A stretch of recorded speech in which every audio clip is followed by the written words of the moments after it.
Basically, because you have the Grace Hopper, which is a CPU and GPU together, mixed for embedded device. We can say it like that. That's correct.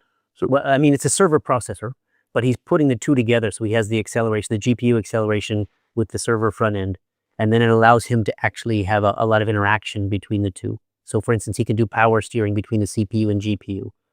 And you have also the Grace, which is not the Grace Hopper. When we say the Grace Hopper, is because you have the Grace core, which is an ARM core, and the Hopper, which is the famous H100 you have heard about, speaking about LLM computation system. Exactly. But if you have the two, you have the Grace Hopper. If you have the Grace, we see it for when they have the CPU alone. It's not a very publicized market on NVIDIA. No, I would. It's certainly not as let's say famous or popular as Grace Hopper, as the solution of the two together. But it's a market they're trying to grow on the compute side.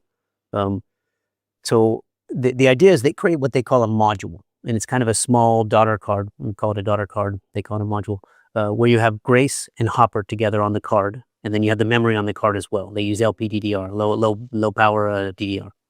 And so what they do, instead of putting Grace and Hopper on this module, they put Grace and Grace. So it doubles the CPU compute and there's no GPU. And the idea is then this is a server processor.